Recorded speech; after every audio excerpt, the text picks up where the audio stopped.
Call a meeting to order. I invite you to begin with the Pledge of Allegiance. Pledge allegiance to the flag of the United States of America and to the republic for which it stands, one nation, under God, indivisible, with liberty and justice for all. Roll call. Strand. Here. Gary. Here. Grinberg. Here. Pepcorn. Here. Mahoney. Here. Just like July 3rd, you're all here. Impressive. Just a couple announcements. Fargo Cass Public Health, the Nurse Family Partnership Program at Public Health continues to meet the needs of the Cass County residents, thanks to a part of community partners. Dakota Medical Foundation has awarded the Fargo Cass Nurse Family Partnership Program $4,000 board discretionary grant to be used for educational, developmental, and safety items for the nurse practitioner program families. In addition, as of July of 2017, the United Way increased its support to add another full-time nurse practitioner position to the Fargo Cass Public Health. What happens in this, Andrea Schroeder, a nurse home visitor, is serving as the nurse practitioner on National Service Office's Innovations Advisory Committee. And what they do is give advice to the national groups on how to work this program. And Nikki Rossler, also a nurse practitioner, participated in United Way's poverty stimulation experience. The goal they have to exercise is to educate people on general public on the struggles and challenges that people in poverty may experience. What we find with the nurse practitioners working in the home, it helps to give support to many families, and it's been a very successful program. Fargo firefighters, other than fireworks on the 4th, they've been doing other stuff. So the firefighters, local 642, were out in force last week at the local Hornbacher's grocery stores raising money for the Muscular Dystrophy Association through the Fill the Boot campaign. Many of us probably saw them at our grocery stores. The MDA and the firefighters have a long-standing relationship. This year, the firefighters of Fargo raised $21,375 for MDA. Tony, I suppose you put a lot of money in, huh? Okay, good. Fire Inspector Investigator Don Stokenwerk achieved the status of Certified Fire Marshal through the International Code Council. Don is the second member of the department to achieve this certification and is the third person in the state of North Dakota to be certified to that level. And that means they're a fire marshal that can investigate, is that it? Oh, you got to ask the chief, huh? And Chief Dirksen was recently appointed by the International Association of Fire Chiefs as their representation of communities of 100,000 to 249,000 to the Commissioner for Fire Accreditation International. The 11-member board represents a cross-section of the fire service industry. The commission meets biennial and to review all the agencies applying for accredited status. Is that the trip to Hawaii, or where do you meet? Charlotte, North Carolina. And that's pretty good for us, right, Steve? I mean, for you as a chief to be appointed to that level, that is something that you're helping advise nationally people what to do. Is that correct? In towns our size, there's not many towns our size that are representative. It's only 11-person group, right? 11-person group, and there's less than 250 organizations worldwide that are accredited. Wow. So that actually puts Fargo kind of on an international level? Good. So we got to think about that, huh, Tony? Fire department's doing well. Still not going to get a new fire truck. No, I'm sorry. Library. There's more summer reading fun as the library's annual program continues through August 5th. Upcoming events include Family Fortnight for kids and families, a Bug That Builds event featuring the Bug Man, Don Carey, from NDSU's Etymology Department, stamped leather craft sessions for teens, craft sessions for adults, and how to make macrame plant hangers, a beginner yoga sessions for adults. Now, we're a little concerned because we had heard from Ken Costin that if you go up in northern Minnesota, there's a tick that can bite you and cause you not to like red meat forever. So I would like the library please to reach out to Ken so he knows which tick that is. The library is partnering with the Great Plains Food Bank as well for collecting non-perishable food items or unused toiletry items. For each item donated, the kids can earn a sticker for the Reader's Challenge portion of the reading log. Items can be dropped off at the Fargo Public Library location through August 5th. Police. Lieutenant Helmick, Sergeant Wagner, and downtown officers participated in a downtown neighborhood meeting this last week. They will shortly give us a report on that. It was an opportunity to engage people who live downtown or close to downtown, get to know them, and do our best to answer their questions. The meeting went well, and the people who attended gave the Fargo PD downtown staff a round of applause at the end. So I think they're doing a good job, and we gave that appreciation. Transit. The MAT bus implemented the Catastraph Engage software in the paratransit, which helps to increase the quality of paratransit reservation and its performance by helping monitor and analyze calls. The software has proved useful in reviewing customer complaints, missed trips, and monitoring scheduling concerns. So again, we continue to become connected to computers and hope that makes a better service. We'll go to the agenda. Is there an order to approve the order of agenda, delaying item 28 for 2 weeks? So moved. Is there a second? Second. Gary does a second. Any discussion? All those in favor say aye. Aye. Opposed? Nay. Passes. Minutes of the regular meeting. Is there a motion to approve the minutes of the July 3rd, 2017 regular meeting? So move. Is there a second? Second. Pepcorn Strand. All those in favor say aye. Aye. Opposed? Motion passes. Is there a motion to approve the consent agenda items 1 through 29, excluding item 28, which is being delayed? So moved. Is there a second? Second. Roll call vote, please. Grinberg, Aye. Gary, Yes. Strand, Yes. Pepcorn. Aye. Mahoney. Aye. Moving on to the regular agenda. There's a presentation, a North Dakota Care Certificate to the City of Fargo. Colonel Hatley is going to give it to us. Commissioner Gehring is going to accept it for us, since he's on the committee as well. And you might want to go to the mic if you want the audience to hear. You know, is somebody going to take a picture? Get up there and take a picture, because we want to make sure. This is a project I think the commission endorsed, Tony, about a couple months ago. Is that correct? Correct. Yeah, the commission did endorse it. We have put off officially accepting the certificate to get our committee together. Our committee consists of veterans here in Fargo. Grant Larson is a lieutenant colonel with the Air National Guard. We also have Ron Solberg, a retired general who's on our staff as well. And retired General McDonald is also part of our group. We'll be expanding that to a larger committee, which will include enlisted folks, different branches, and things like that. And Colonel Hatley is the base commander of the North Dakota Air National Guard right here in Fargo, right at the airport. And he will be presenting it to our president, Grant Larson. Well, I think we all have to thank all of you for participating in this. This is a great deal to do for the community. And Grant, I think it's great that you work for us as well in the city, plus do your other stuff. So that's great for the community as well. I'll let you go ahead, Colonel. Thank you, and Mayor and City Council members and joining members here this evening. I'd just like to, before I pass the certificate, I'd like to make a few comments. Clearly, as the 119th Wing Commander, I see first and foremost with our members the difficulties that they encounter leading into deployments. For instance, we have 144 people deployed in Southwest Asia this year. And I've been in, I watched the ceremony for the 188th Air Defense Artillery as they left Fargo in North Dakota to head to Washington, D.C. I see the immense amount of support that the City of Fargo provides to our service members day in, day out. I had an opportunity to shake one of our service members' hands last Friday morning at the airport. He had his young boy in his hands, his wife had tears in her eyes, and I knew that he was going to go off and do great things, but I also knew, and I told his wife, that we would provide an immense amount of support back here, and I knew the City of Fargo would provide a similar amount of support going forward. I know that just recently we had a military appreciation event that the City of Fargo and a lot of the civic leaders and business leaders participated in at the Red Hawks. And I know that DS Beverages and a lot of other civic leaders and business leaders are kind enough to provide a military appreciation event for us later this week. So I think in totality, the amount of support here is immense, and I just want to thank all of you. And I want to lastly welcome Fargo to the North Dakota Cares Coalition family.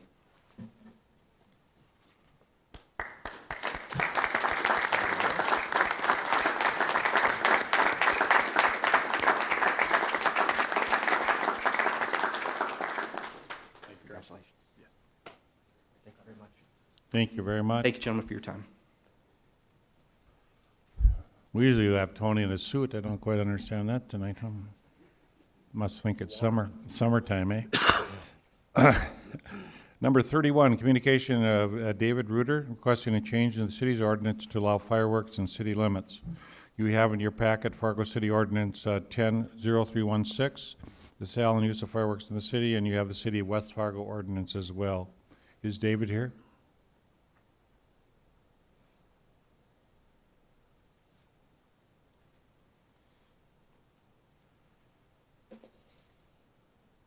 Hello.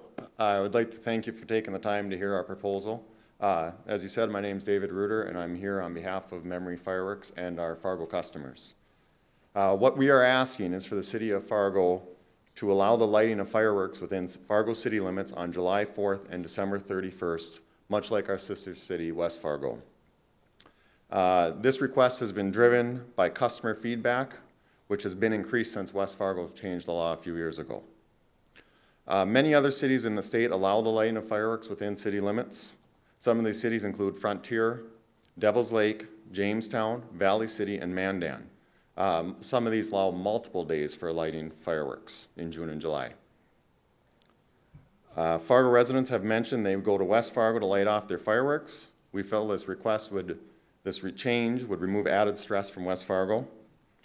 I want to make this clear, this isn't about sales. When West Fargo changed their law, we did not see a significant increase in sales in West Fargo. This is very customer driven. We're doing this on behalf of our customers. Much like we did the New Year's sales, we were kind of behind that law, allowing us to sell them for New Year's. Once again, not for sales, that was driven by customers. We feel making this change would allow law enforcement to focus on higher priority crimes and situations. Obviously, safety is a concern, and continuing customer education is very important to us.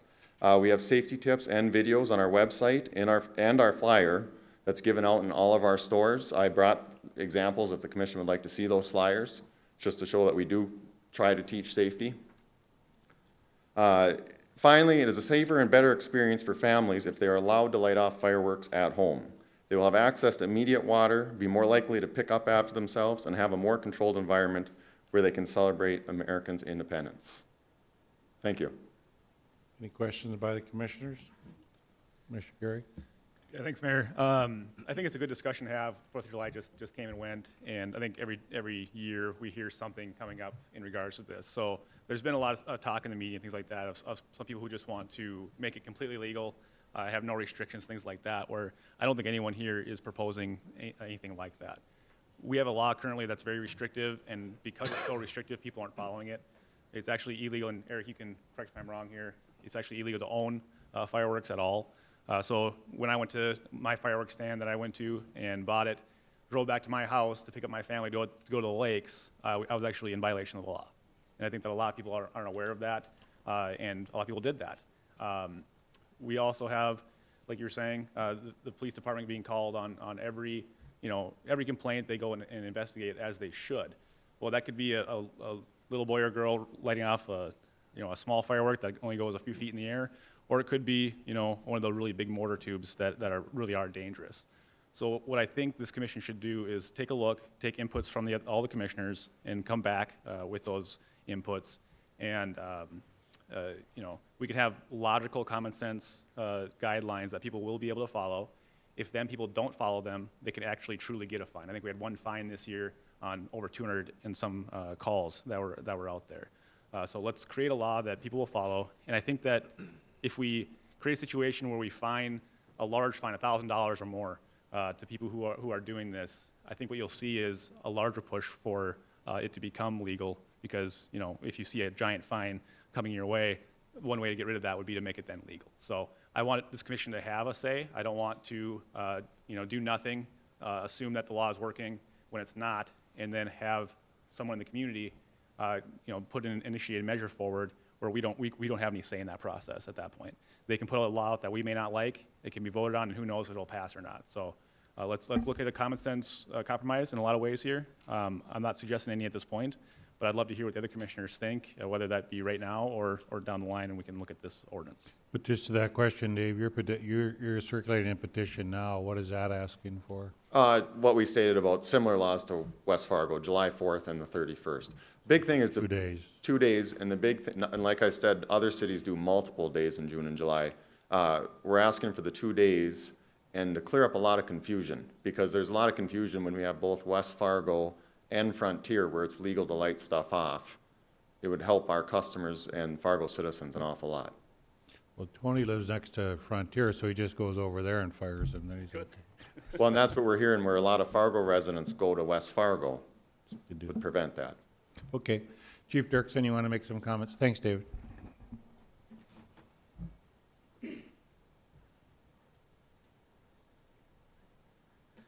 Good evening, Commissioners. I feel that with the fireworks ordinance, as Dave pointed out, a possible change that it probably is very appropriate for me to stand up and just remind you of a few things. First of all, 2 issues that are approved by the City Commission is the mission statement of the Fire Department, which reads, I'll read for you. The Fargo Fire Department's mission is to reduce the rate of emergencies through public education, code enforcement, to protect lives and property from fire and other emergencies, and to respond to emergencies in a professional and courteous manner. And then the second item is the goals of there's 6 goals that have been approved by the City Commission. And I realize that only 2 of you actually voted on those, and that's the mayor and Commissioner Gehrig. They were voted on and approved prior to our accreditation process in 2015. But the first goal is to safeguard the community through proactive prevention, preparedness, and public education programs. And then the third goal of theirs is also to ensure that we have systems and processes in place to minimize the impact on life and property from fires, disasters, and other emergencies. So those are our goals that are approved and set by you. So I just wanted to remind you of those as well. We talk about an ordinance that is not currently being enforced, but it's working. Because over the last 6 years, when I look at our statistical data, we averaged less than 2 fires related to fireworks within the city of Fargo. And over the last 6 years, we've had less than $7,000 of property damage in the city of Fargo related to fireworks. West Fargo, on the other hand, for 3 years prior, in that same 6-year period, 3 years prior to their ordinance, they had 1 fire related to fireworks with no property damage. The 3 years since adopting their ordinance, they've had 9 fires, resulting in over $200,000 in property damage in that 3-year time frame. And that's just at the 4th of July time frame and looking at those numbers. The fire department's not the only group that's concerned about this. I've heard from parents with special needs kids, where children on the autism spectrum, this really drives them crazy, and I think that's more of the concern with the ordinance than the fire aspect of it is the noise, and I would dare to bet that the complaints are more noise-driven than fireworks-driven, because they're not being shot off at the right times or after 10 o'clock at night. There's also groups that have reached out to me based on post-traumatic stress, that there are concerns about that having that impact in the community as well with veterans. And I don't know if you followed the paper, but there was an opinion article written about a young boy that went running away after hearing the mortar shells exploding in his neighborhood, went and hid at a neighbor's house because that's what he was taught to do when that happened over the 4th of July as well. Ophthalmologists have stood behind fire departments in the past at the state legislature when we worked on these kind of things because of eye and hand injuries that are related to that. And so the fire department maybe is the 4th group in line here. As the fire department, we look at the 5 E's when we talk about community risk reduction. We talk about education, so we try to educate people how to do things the right way. Then we look on enforcing the codes and things that we have in force and in place that are voted on and put in place. We look at engineering controls where possible to make sure that we have the things in place for that. The 4th way that we work through this is through the emergency response and working that way. And then the last way is through economic incentives, incentivizing people to either put in protection systems or things like that. The last thing that I really had to say is I just want to make a reminder of putting this in place in the community and talking about, as Dave pointed out, to having water and things and disposing of them properly. I want to remind you that 56%, nearly 67,000 people in our community live in multifamily housing. With that, most of these fireworks will be put into trash receptacles either located outside of the facility, outside of the multifamily apartments and things like that. But a lot of those places also have their trash facilities inside. Their trash collection points are inside in the basement levels in the parking garages of these. So I want you to consider that as you go forward and think about this. Just as a little bit of anecdotal information, the state of Iowa, after 84 years of banning fireworks sales in their state, just opened it up this last year. The Sioux City Fire Department, over the 4th of July timeframe, they saw 7 fires related to fireworks in their community. And the hospitals, the 2 hospitals that are there reported, one hospital reported no additional injuries, but one hospital reported several significantly higher reports of injuries. They had 24 injury reports directly related to fireworks during that time frame. I did talk with the Dickinson Fire Chief. They banned fireworks. They used to have it open. And they pushed out the sale outside of the city, and then they banned it this year because of the dry weather out there. And the fire chief, when I talked to him, he said he got so many calls from the community thanking them for not allowing fireworks in the community and banning it just because of the drought, but they are hoping to do something different as we go forward. And then the last thing, Dave did hand me one of these brochures, and one of the concerns I have, and I shared this with Commissioner Gehrig when he came and visited with me last week, is shooting these mortar shells in the air. And one of the ads I saw on here, and it says, and I don't know that this is true or not, but what I see here is it says this is a 5-inch super shell. Well, my data says a 5-inch shell goes 600 feet into the air when it bursts. And then there's different rings and different things that go out from there. Now, I don't know that he sells a 5-inch shell, but what I saw in here just over 2 seconds of looking at that, I don't know that we want fire being thrown into the air and bursting. I just throw out the idea of someone in the Golden Ridge area that would buy these if we legalize these, with an airplane landing at about 10 o'clock at night on a flight from Denver, coming in and one of those shells going off 600 feet in the air as an airplane is landing. So again, I would hope common sense would prevail, but my experience is it doesn't always do that. And so I feel like I've said my piece, and Very good. happy Commissioner for Gehring, you wanted to say something? And Steve, I did talk last week. As most people know, I'm the liaison to the fire department, so I want to get your input on this, obviously. And I'm not using West Fargo's model as our model, right? Right now, basically everything in West Fargo is legal. You can buy whatever you want and shoot it off, and people have these grand displays where it's not a normal, family going out there and lighting them off. Part of what I want is a restriction on those larger mortars period, quite frankly. Anything that goes 200 and some feet in the air or higher is a concern for anyone, not just your house, but also if you're flying, for sure.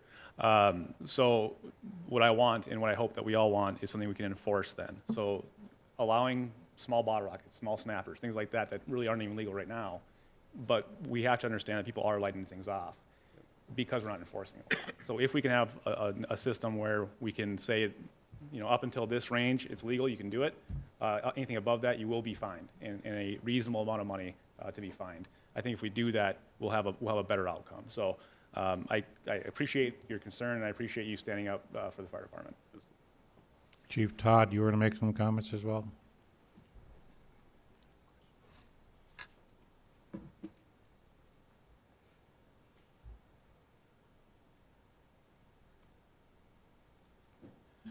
Mayor and Commissioners, pardon the pun, Steve stole a little bit of my thunder there on some of his stats, but it's all good information.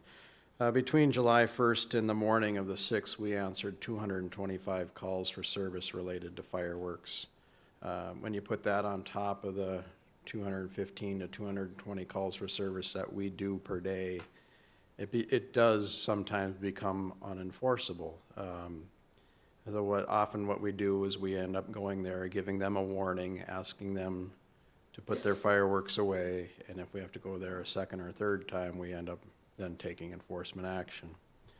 I agree with Chief Dirksen in that I'll take a little bit different stance here. He's more the expert in fires.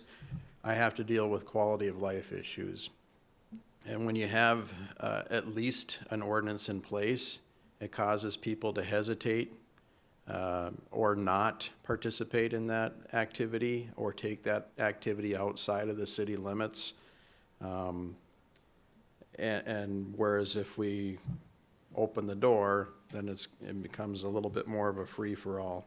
I've got some examples here of things that have happened here recently. One of my friends told me he was in West Fargo and at a friend's house for a fireworks display, and the black lab came running out of the house and tipped over one of the mortar shells that had been lit. It went right across the street and right into right between the neighbor's family and right into their garage and blew up. We of course had the hand injury that happened on NP Avenue in the parking lot of somebody picking up a fireworks and lighting it, and it went off in their hand. We had a decapitation a few years ago from a mortar shell. One of our bomb techs this year was in the emergency room because a doctor was treating somebody with a mortar that had gone off and hit their leg and had an unexploded ordnance in their leg, and so they had to remove that. And so there are things that happen even with this ordinance in place where I worry about the numbers of these incidents even increasing more should we open that door even wider. Okay. Mr. Grunberg. Chief Todd and Dirksen, you mentioned some statistics. I would like kind of a summary of that in a written format, and in particular with the complaints. Is it trend upward? Is it certain areas of the city? If you can detail that kind of information, just kind of a summary of the discussion so we can see it. Because I looked and it wasn't part of the packet, but put that together. I think that'd be helpful just to see the statistics and the data around it. And I'll prepare both of you something. eloquently shared that, but I just like to see it in a report.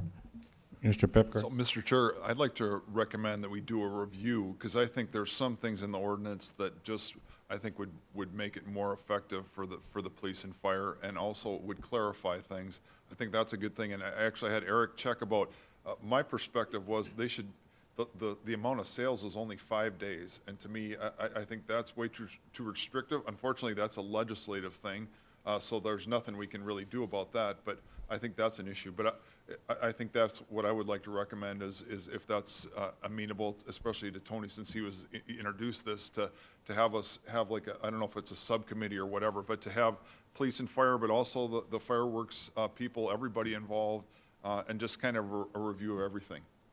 And I don't know what committee that would go to, but I think that would be a good next step. Thank you. Commission could just form that group if you want. Only if you want to oversee it, that'd be fine. Right, and we could have 1 or 2 meetings, make recommendations of whatever kind, bring it back to the folks here, and we can either do nothing with it, or we can, let it go. My only fear is that if we do nothing, the Well, folks I will think be your there. point that you're theoretically not supposed to transport fireworks into the community and then take them out. Right. A lot of people would be violation of that. They usually pick up their fireworks, get their family, and then go to the lakes if they do. Mr. Strand. Thank you, Mayor. My personal views are one thing, but the views of the public are another. And I can't say that I've heard a clamor from anybody asking for us to open up the opportunity for fireworks in Fargo. In fact, I've heard everything but that. I've had multiple letters indicating, not multiple, but enough that say we just don't want this. People suggesting while some people choose to participate, all people have to bear the result of it, of fireworks. And not everybody wants to participate in fireworks. They don't want the sound. They don't want the disruption. They don't want the disturbance of the peace. They don't want the questions of safety concerning them. So, and I've had one letter suggesting possibly consider it, but the way I read the letter, it was more, I was more inclined to think that this person really was saying, I don't want any change, but if you do. So I'm not really looking to see us make this a high priority in the city. I don't think the people are asking it to be. I think the concerns of the fire department and the police department are significant enough to compel us to follow the advice we're given about public safety. So that's where I'm at. I'm just not really, anyway, people choose to do what they want to do, but if they want to go do fireworks, go do it somewhere where they can. So, Commissioner Pepcorn, do you want to do that as a motion, or how do you like to do that? I'll make a motion just to review the current ordinances, and I don't think we need to be specific about the group, but to have the different entities review the current ordinances and then come back with some recommendations to the city commission. Is there a second? Second. Any further discussion or modifications? Roll call vote, please. Pepcorn. Aye. Gehrig. Yes. Strand. No. Grinberg. Aye. Mahoney. Aye. We'll go to public hearings, item 33. We're going to continue a resolution providing for issuance of revenue bonds by the Colorado Health Facilities on behalf of the Evangelical Lutheran Good Samaritan Society. We're going to delay this until Monday, July 31st, 2017. Can I have a motion? So moved. There's a second? Second? Roll call, please. Grinberg. Aye. Pepcorn. Aye. Gehrig. Yes. Strand. Yes. Mahoney. Aye. Item B, Pansky Edition, 402 25th Street North. Approval recommended by Planning Commission on 6/6/17. A zoning change from limited industrial to limited industrial with a PUD, planned unit development overlay. This is the first reading of the rezoning ordinance, and it's the planned unit development master land use plan. Don Crest to explain. Good evening, Commissioners. Let's just give me a moment to find our PowerPoint here. Which is,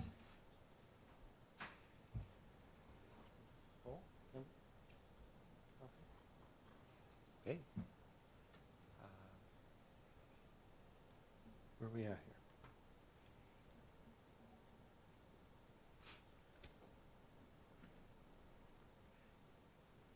Okay. Am I looking in the wrong place here? Yes. Okay, Commissioners, I'll tell you what, we'll just do this verbally here without graphics. This property, as the mayor stated, is located at 402 25th Street North in Fargo. It is Zone LI, Limited Industrial. The applicant proposes to rezone from LI Limited Industrial to Limited Industrial with a PUD planned unit development and a master land use plan. The applicant owns a storage facility at this location and intends to build an addition onto the existing storage unit. And this property has been developed for a number of years. The majority of the development on the property existed prior to the adoption of the LDC. The PUD that the applicant has requested allows for the flexibility needed in order to facilitate additional development on this site, which would have otherwise been prohibited through the LDC. As the LDC, the laws have changed over time. The PUD, which would modify the LDC requirements for front setback, open space landscaping, and parking lot perimeter landscaping, would allow the property owner to continue to invest in this property that is largely already developed and mitigate the risk of disinvestment in the property. It will allow him to do a little more on the property. The project was recommended for approval by the Planning Commission on June 6, 2017. The recommendation is stated in your staff report, and not shown on the screen. The applicant, property owner, Mr. Bruce Pansky, is with us tonight and may wish to address the commission. This concludes staff's presentation. Thank you, Commissioners. Is anyone present who wishes to speak to this rezoning? Is anyone present who wishes to speak? Does the owner wish to speak? Okay. Closed public hearing. Do I have a motion? Move for approval. Is there a second? Second. Any discussion? Questions? You're gonna put more storage units there?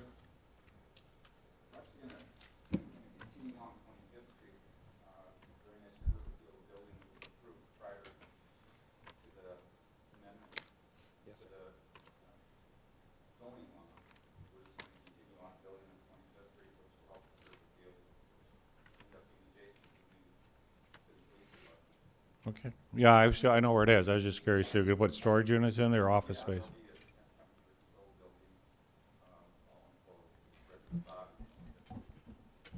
And you'll be good neighbors to the police?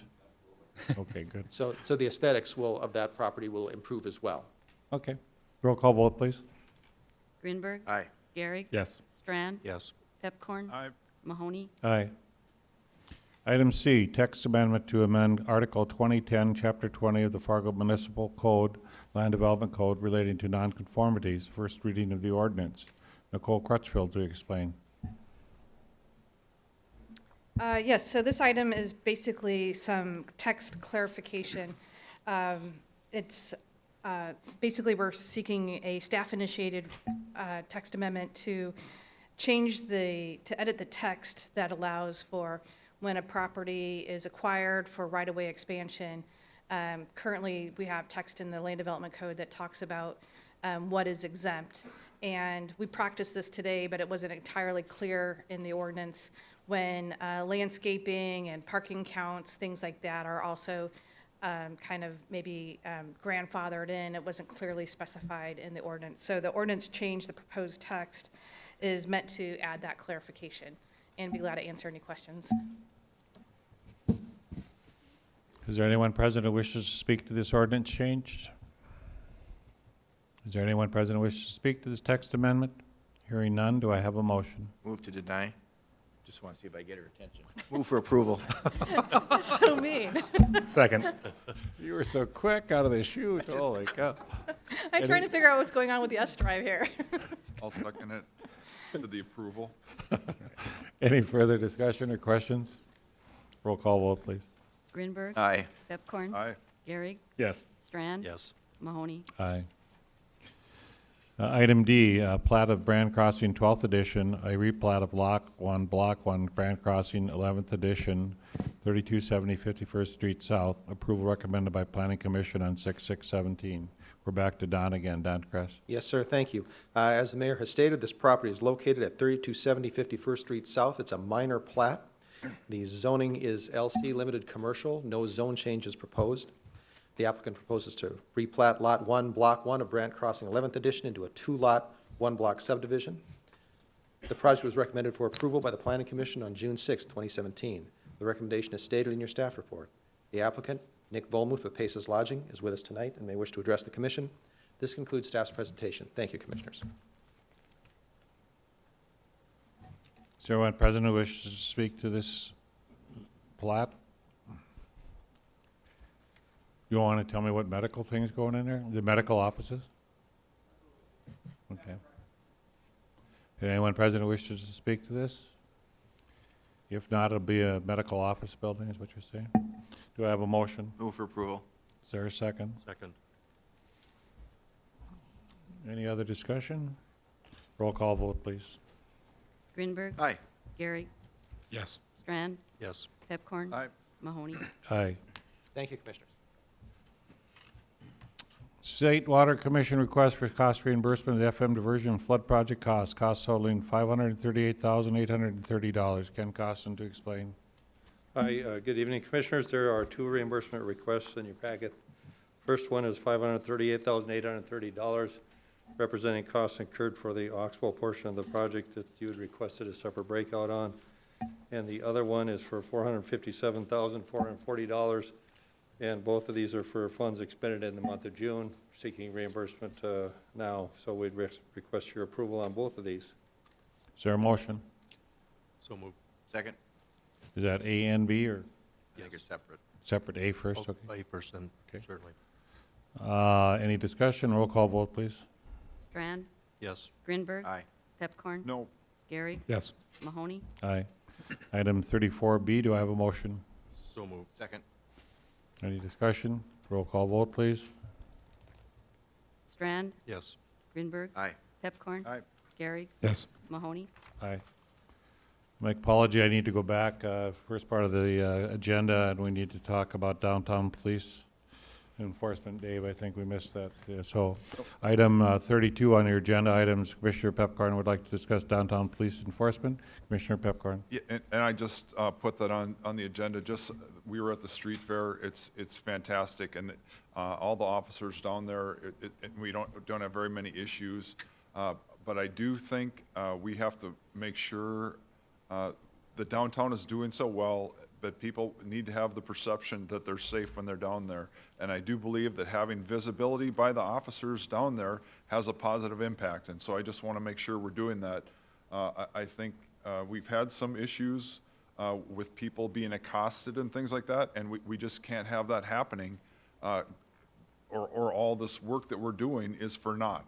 And so that's, I know, actually it was a little bit, it was very impressive. I was down there on Thursday at the street fair, and we had so many officers down there, they wanted me to buy cheese curds, I would have had to go for a bank loan, because cheese curds are so expensive, if I would have bought for everybody, but, so it's not that I'm against the police or anything like that, but I do think we need to make sure we are doing extra effort, especially when there's busy times, like the weekend evenings, when there's a lot of people out, that we have staff out there. So that's why I put it on there. I do think it's a legitimate issue, and so that's my perspective. Thank you. Chief Todd, are you going to respond to that, or Lieutenant Helmick? I know both of you just had a downtown meeting, so this will be kind of good, because you guys have just met with the downtown partnership and had some discussions, and apparently they gave you a standing applause or something. Is that correct? We did. We had a downtown neighborhood meeting last Wednesday at 6th Avenue and 4th Street to the SAR Sudden Service there, and it went well. I know that you did just sell a business, so you could have bought us all cheese curds if you wanted to. You know, we direct our resources downtown through our ComStat efforts, which measure crime, and our intelligence-led policing, which identify who we think is responsible for crime, and then we target that type of behavior. We have downtown resource officers, Jessica White and Scott Normandin, who work both the day shift and the PM shift and address issues downtown, as well as complement of beat officers. It's actually the highest staffed beat, despite being the smallest beat geographically. Density is high, but geographically it's small, but it probably our beat with the highest calls for service. We work with the liquor establishments to address issues that we see that may be associated with any establishment. We address over-serving. We have been addressing the single-serve, those small bottles that you can buy, Fireball or single-can malt liquor, trying to get establishments to stop selling that off sale, because we see a lot of problems that are associated with that, along with litter in the downtown area. Overall, we have a 1% increase in crime in the downtown area. That's a 15% decrease in personal crime, so person-on-persons crime. That can be anything from assault on up to robbery. We see a 1% increase in property crime. So 15% decrease in personal, 1% increase in property, and that's in the downtown area. Citywide, we have a 0% increase in crime so far this year, and a 9% decrease in personal crimes, and a 0% change in property crimes citywide. So that's where we're sitting at. I brought Lieutenant Helmick here. He's the district commander for what we call District 1, which includes our downtown area, and I thought I'd give him the opportunity to address you also. Thanks, Chief. Good evening, Commissioners. I know I was up here earlier this year talking about crime downtown and some of the stats and the situation that we're dealing with down there. And I hear your concerns loud and clear, Commissioner Pepcorn. It seems like in the last 3 weeks or so that message has been getting sent loud and clear from a lot of different angles. And it's certainly not falling on deaf ears, so we're trying to do what we can to increase that presence down there. The street fair is a great example of when we can put out more people, and I think our trick is to try and keep that presence up year-round somehow. And you had brought up key events. That is definitely something we take a look at. The next big event that we have coming up is our TEDx luncheon next week, and we're going to make sure we have good presence out there, because we don't want that to be spoiled. We also look at back to school is another big event that we put extra officers out. Any of the parades, any of the special events that we have down there, because our number one goal is to keep that safe for everybody. The perception that seems to be out there by some folks that downtown's not safe, it's frustrating because I know all of you have been elsewhere in the country, and I've been elsewhere in the country and have seen a lot worse, and our downtown is excellent. And I think there's a lot of people in our city that would agree with that. And we're going to keep doing what we can to keep it that way.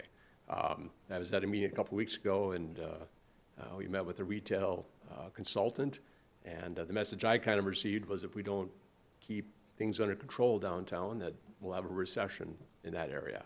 And what I told that group was, I don't want to be the person that ruined downtown. So I'm going to work real hard to make sure that doesn't happen. You know, we're trying to do what we can with our resources and try and maximize that the best we can. And doesn't mean we can't make adjustments here and there, and we're certainly going to do that. We're hearing those concerns loud and clear, and we're going to keep working as best we can at that. You know, it's interesting. I was in New York. The New York Police Commissioner addressed us as mayors.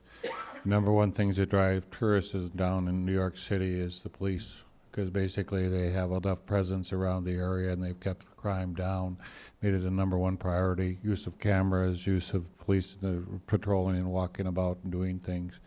And that drove a lot of their business coming back down into New York City, and has increased their population. So they went from a decreasing population, 990,000 people, to over 1 million and climbing as a city in its growth. But they attribute the ability for them to compete in the national level is the safety of being about in that area. And I was down for the street fair, and it was very comfortable. There were a lot of people out, children, families, and everything. I think everybody did a great job. But thanks for the update, and we'll continue to work on that. Commissioner Like I Pepcorn. said, so the one thing I want you to know is we support you, and we just want to make sure you guys have enough resources. And I think you already know that it's important to all of us, and so I hope you got that message. That is, but it's a big deal in our downtown. With the report, 35% of the money that's spent is from people outside the area coming to our downtown, and so we want to keep that momentum. And so it's a great thing. We just want to make sure that we continue that. So I hope you. The other thing is, it's not our job to figure out. That you're the professionals, and so we just want to make sure that you have the right support to do the right thing, and so we appreciate it. The other thing I will say is, so when your guys are downtown, people come up to you and thank you. I mean, that's got to mean it's impressive, and so that's the coolest part. When you get back to buying cheese curds, I bet he could have eaten all the cheese curds he could have possibly eaten, because I mean, people they love our police department, and so that's a great thing. That's a compliment to you. Commissioner Pepcorn, we're not encouraging unhealthy behavior, please. Commissioner Strand. Thank you, Mayor. Chief, I'm just curious, in theory, if Commissioner Pepcorn advocated for a budget increase that would address this public concern, and say it were successful, what would you do with that type of an increase, or what kind of an increase would you need, or what kind of a change in budget would be required? And would that be your highest priority in the city? Commissioner Strand, that's a really good question, but let me answer it this way. Since I've been the chief, which is now about 2.5 years of intern chief and appointed chief, I've always felt well supported by the commission in my budget requests. One of the first things that Bruce Grubb had me do was put a 10-year plan together of what we felt we needed in order to keep up with the growth of the city and also catch up in our staffing. And so I've been making my budget requests according to that 10-year plan. And I've always felt well supported in my requests, and I think we're making good progress on that. And I would like to just see us stick with that plan. I don't feel like we need an adjustment right now. Secondary thing is happening, sometimes we have planned replacement and public or private steps in and helps us out. So we want to do the helmets. We're going to do that over 2 years, and instead one of the banks stood up, Gate City, and gave us the money to fulfill that budget request. So we feel we have good public and private support of the police department. I agree. I mean, publicly and from the commission, we have felt that support. We recognize our responsibility in quality of life. Quality of life is people feeling safe and having a good environment to raise a family in and do business in, and we recognize our role in that and take that very seriously. So if Commissioner Piphorn feels like this is a good topic of discussion, then absolutely, we're going to be right up in front and be transparent. If we've got problems that we're having difficulty addressing, then I will come to you with those problems and make sure that you know that I need a different resource.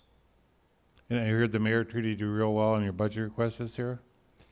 Well, I'm waiting to see, just like every other department head. Commissioner Strand? Thank you, Mayor. I'm just curious, Mr. Flacco's in the audience, and I believe you're chairman or president of the DCP. Do you have anything you'd like to share with us on this topic?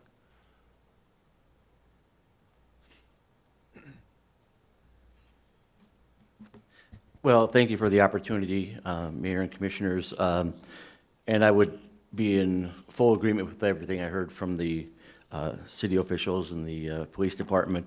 And I chair the Downtown Community Partnership Board, and we've met with them, and we have this as one of our things we're really wanting to be out in front on, because we recognize that we need a great quality of place, and we need to be a partner in producing that quality of place.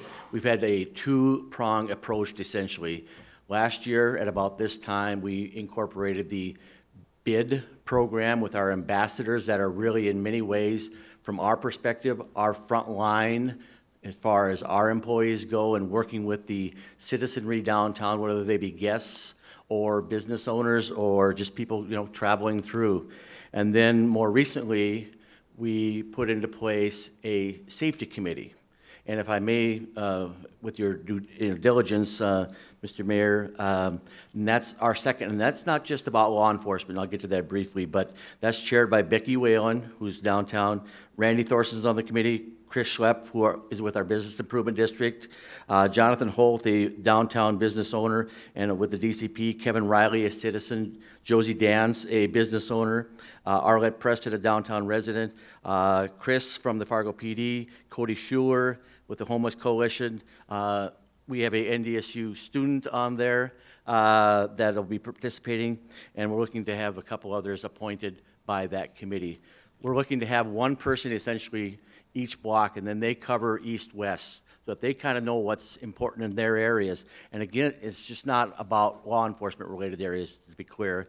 It could be aggressive panhandling, overconsumption, but we're always cognizant that some people arrive either at a bar out by the mall or in the downtown, having been over-consuming somewhere else, whether it be in their house or somewhere else. So we're not just blaming it on any business owner. So we had to really a cross-section, but we also recognize that really ground, when we think of Fargo, we believe that Fargo in the downtown is ground zero for media exposure, whether it's, recently we had the BBC here, ESPN, Wall Street Journal, Los Angeles Times, but we're also looking at things like that take away from safety. I called in recently because there's a branch on Broadway that's covering up the stop and go lights. And just those types of things that can really create some safety problems. But we're also working, because we have the Business Improvement District, that is a national organization, and we'll be bringing them in to providing some options as far as best practices go. Because they see they're in a lot of different communities. I think everything from Detroit to Fargo.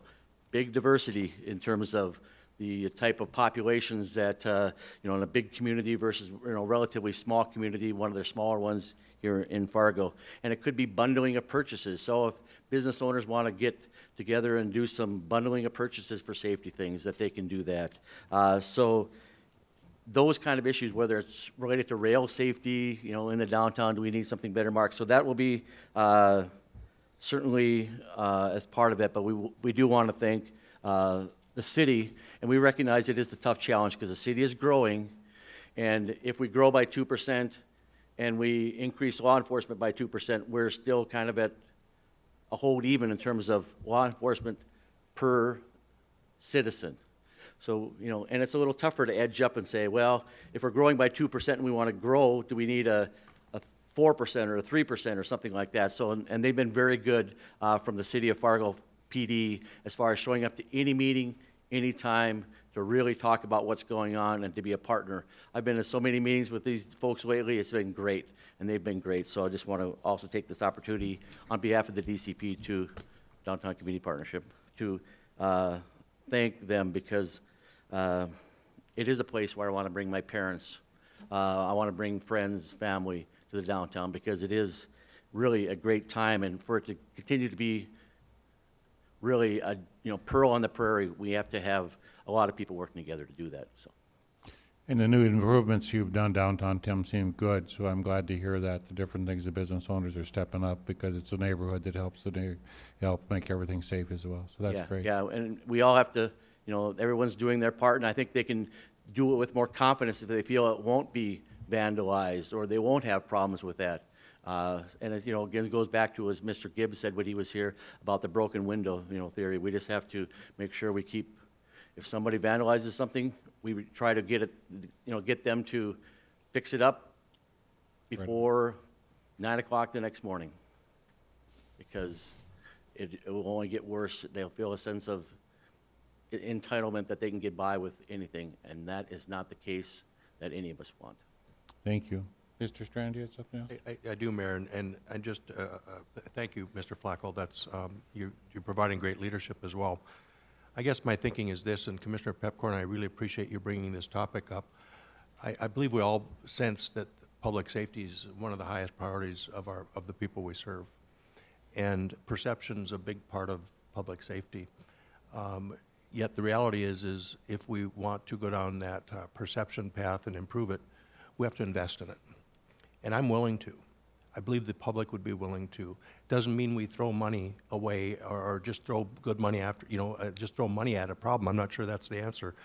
But if the public is there and wants this safety, sense of safety, and we do, then I'd be very curious to what the police department's best thinking is for that in the bigger picture. But it will take us investing. And these are tight times, so we'll have to handle this delicately if there is that type of a discussion. But we're also meeting the needs of the people that we... Well, I think the police force has met with the neighborhood. They're happy with the progress we're making. We've had some crime statistics improve. I think, Chris, you're comfortable with what you're doing with the team. And the budget, I think the chief next year has some things budgeted for what we're continuing to improve the downtown presence. So I think that we're covering that, Commissioner Strand. So unless Chief Todd says different, I feel he's got it covered. And that was one of the main points when we went over budget is we want downtown safe.